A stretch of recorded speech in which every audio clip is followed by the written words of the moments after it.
Welcome to Michael Potts F1, everything Formula One, but from a photographer's point of view.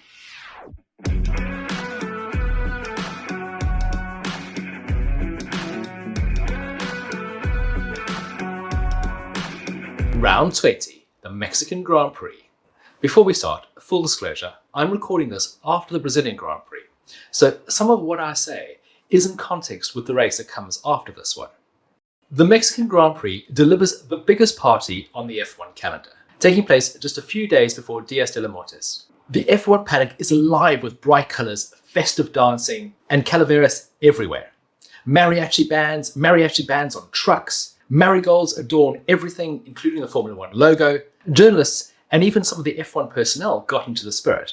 It's a riot of colour and sound, and one of the most joyful paddocks we have all season.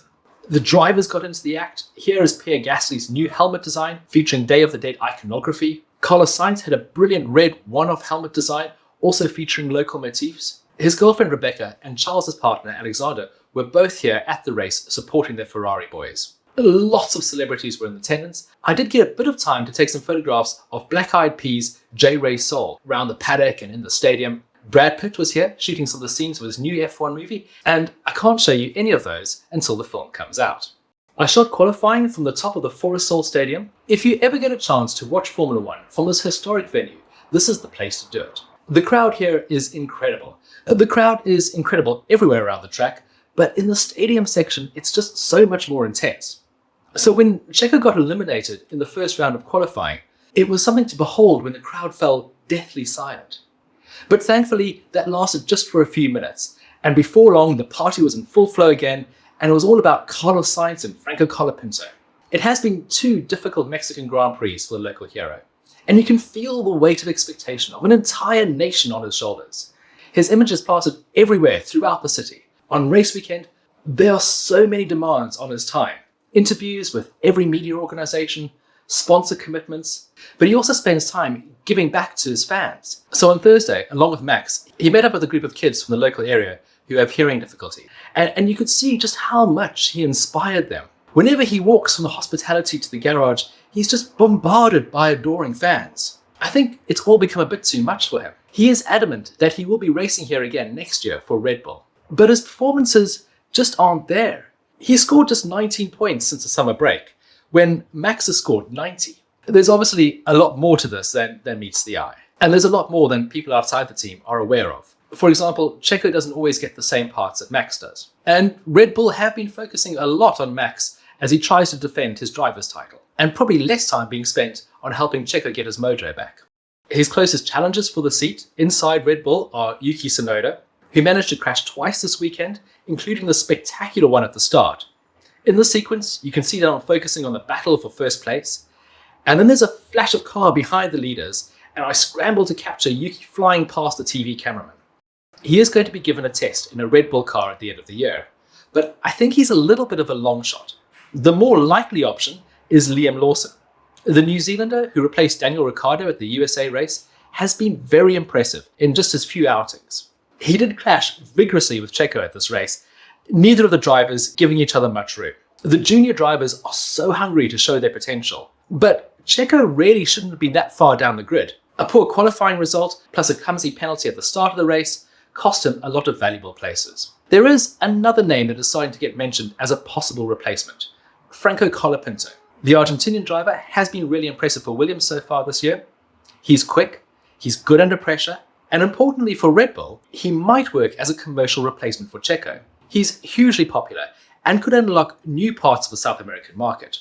There is also Isaac Hadjar, who's Red Bull's F2 junior. He's done a great job so far this year and is currently second in the championship. He's led the series for a good chunk of the season. I was expecting to see him drive Max's car in FP1, as this is one of the best tracks to give the required session to a young driver. We saw Robert Schwartzman in Sauber in place of Zhou Guanyu, Felipe Dragovic in Aston Martin in place of Fernando Alonso, Pato O'Ward for McLaren in place of Lando Norris. He is another massively popular Mexican driver. Andrea Kimi Antonelli in Mercedes in place of Lewis. There was a great moment in the garage where Lewis wished him good luck, and I'm sure asked him nicely not to crash his car. Ollie Behrman drove Charles Leclerc's Ferrari, and his session was cut short when he was wiped out by Alex Albon crashing into him during practice. After the Mexican Grand Prix, It means that most drivers have given over their seat to a young driver. The following drivers will need to give up their car in free practice 1 in Abu Dhabi: Max Verstappen, Lance Stroll, Carlos Sainz, Oscar Piastri, Liam Lawson, and Alex Albon. Fernando Alonso raced in his 400th Grand Prix this weekend. He had a beautiful helmet to celebrate the occasion.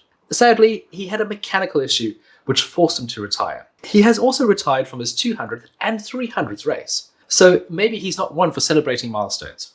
We did see a lot of changes to the cars, mainly extra cooling vents. In the past, cooling has been an issue at this track.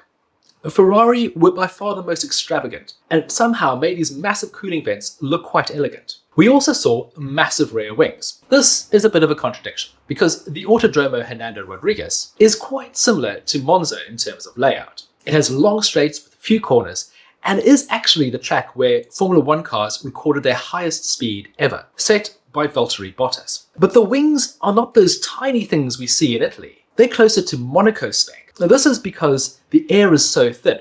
Mexico City is at a very high altitude. You can feel the altitude every time you walk up a set of stairs. Free practice 2 was extended by half an hour so Pirelli could do some tyre tests on next year's rubber, and because of the late running of the session, it gave me some opportunities to capture the beautiful cars in golden light. Don't the cars look gorgeous at sunset? But the one thing that everyone was left talking about at the end of the race was the tangle between Max and Lando. I was actually standing in a different part of the racetrack to where this incident took place, so I can't provide any eyewitness insights that you haven't gleaned from the TV already. For those of you who weren't watching, what happened was Lando lined up a pass on Max on the outside, similar to what happened in Austin. Only this time, the Ferrari of Sainz was very, very close to Max, and that made it easier for Lando to get his car ahead of Max's at the apex. Max then forced Lando off the track, but Lando was able to cut the corner and gain a place. And once again, we left talking about rules. When we get to the point where we're taking freeze frame shots to see which car is ever so slightly ahead of the other at an imaginary line of the apex, I think we're kind of missing the point of racing. I know the FIA are going to be reviewing the rules later this year, and hopefully they come up with something that's a lot easier for people to understand, but also produces much more enjoyable racing. A framework similar to how we saw the two Mercedes drivers compete against each other. Max received a 10-second penalty for this infringement. That is more than Lando received at the last race in Austin, and possibly the stewards were reacting to the criticism they received from that race. Or they could be reacting to what Max did next. Max is a generational talent. The way he won the title last year was superlative. However good he is, he tends to do things that make it easy to paint him as the pantomime villain. The move he pulled on Lando at the next corner was terrible. He launched an attempted pass at the inside of the McLaren in a place where you just can't overtake. He went off the track, it forced Lando off the track, it was very dangerous, and it looked terrible. Just a few laps before this, he had a battle with Sainz where he gave up position without too much drama. But there's a level of aggression he gets when he races against Lando that makes it look almost personal. Max doesn't need to do this. He has a huge lead in the championship. And while it does give everyone something to talk about, he is damaging his reputation when there's absolutely no need for him to do it. The stewards did give him a further 10-second penalty for this incident, plus 2 points on his license, and the incident robbed us of seeing a great battle between these two championship rivals. It also pretty much destroyed Max's race, eventually finishing 6th, where 3rd could have been an option had he just controlled his aggression. After this incident, the race became all about Carlos Sainz claiming his 4th win for Ferrari.